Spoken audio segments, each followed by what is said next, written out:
now call upon His Excellency Vladimir Zelensky, the President of Ukraine, to deliver his speech. You have the floor, sir. I hope that most of us are here for the sake of peace and justice. Dear participants of the summit, today is the 450th day of the full-scale war waged against us by Russian invaders. We do not have missiles as our enemy has.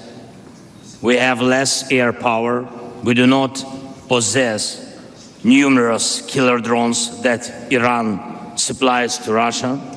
We do not have that much artillery, but we do stay strong because we do have truth on our side. Moreover, we are pushing the occupiers out of our land.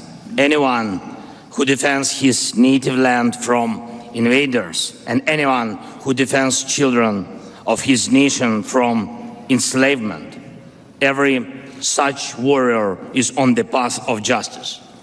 And I'm proud to represent such warriors and the entire Ukrainian people. Ukrainians has never chosen the war. Our troops didn't go to other lands. We do not engage in annexations and plunder of other nations' resources, but we will never submit to any foreigners or colonizers. That's why we fight, and I'm sure all your nations will understand this, our main emotion. And I'm also sure all your nations will understand the main call I want to leave here in Jeddah, a noble call to all of you to help protect our people, including Ukrainian Muslim community. With me here is the Honorable Mustafa Dzhemilev, the leader of the Crimean Tatar people, one of the indigenous peoples of Ukraine, whose home is Crimea, the center of Muslim culture in Ukraine. For centuries, the Crimean Tatar have been and should remain an integral and strong part of the Muslim community of the world. But Crimea was the first to suffer from the Russian occupation. And until now, most of those who are subjected to repression in the occupied Crimea are Muslims. We already have a positive experience with Saudi Arabia regarding the release of our people captured by Russia. We can expand this experience. And even if there are people here at the summit who have a different view on the war on our land, calling it a conflict, I'm sure that we can all be united in saving people from the cages of Russian prisons. Unfortunately, there are some in the world and here among you who turn a blind eye to those cages and illegal annexations. And I'm here so that everyone can take an honest look, no matter how hard the Russians try to influence. There must still be independence. And I want to thank Saudi Arabia. I want to thank the majority of you for supporting firm international positions and the UN Charter. Dear participants, your people have already seen that Ukrainians are people of peace, of real peace. In 2021, we made a priority. Ukraine opens to your people and the people of Saudi Arabia and United Arab Emirates, Oman, Bahrain, Kuwait got to know Ukraine. And I'm happy that your tourists were able to see the splendor of spring in our capital, in Kiev, and the majesty of the Carpathian Mountains. I believe that one day your people will come back also to see our Crimea, Ukrainian Crimea, free from Russian occupation and humiliation. Our relations are also tied by the education of tens of thousands of Arab students in our universities every year. And it really is an honor for us that children from Morocco, Egypt, Jordan, Iraq, Lebanon, Algeria, Libya, and Tunisia went to Ukraine for education. With you, we fulfilled one of the most honorable tasks in the world, food security. Ukraine traditionally supplies your countries with wheat and other agricultural products. We were glad to welcome the investments of the Arab nations, as well as the investments of Qatar in the port infrastructure. First, the pandemic, and then a more terrible virus, the rabies of aggression, hit these and our other normal relationships.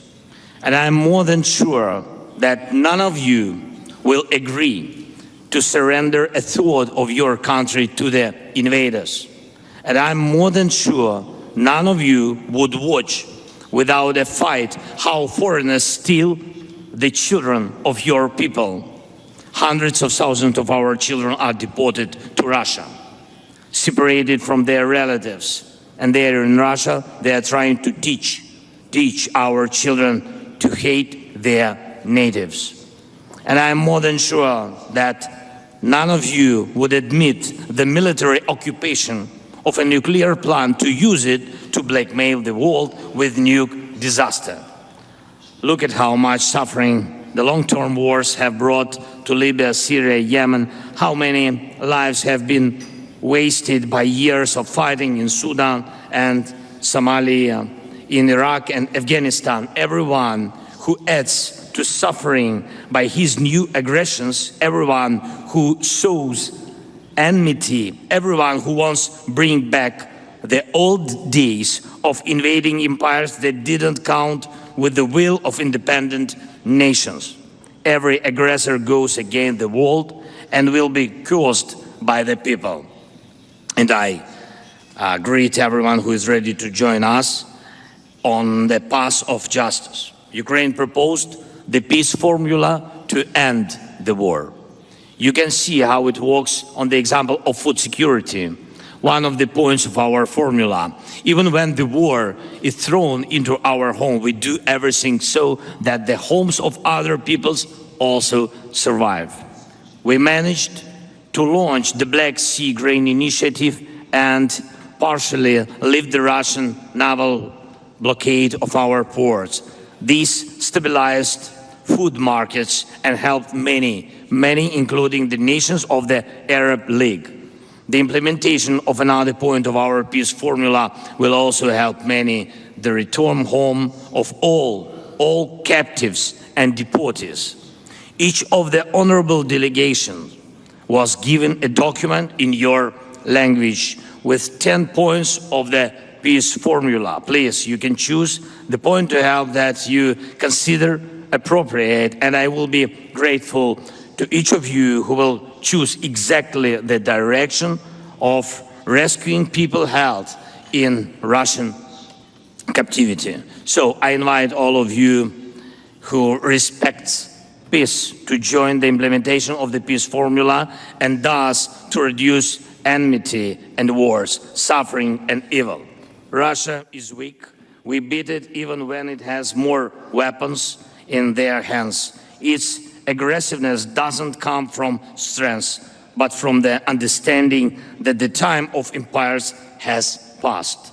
That's because the time of free independent nations will never end, and Ukraine proves it. I wish you peace. I invite you to cooperate directly with our country without any intermediaries, and may our and your strengths act in a coordinated manner for the peace and good of people of all nations. And please listen to the Crimean Tatar people, listen to the Muslims of Ukraine. May the Almighty protect our soldiers. Slava Ukraini.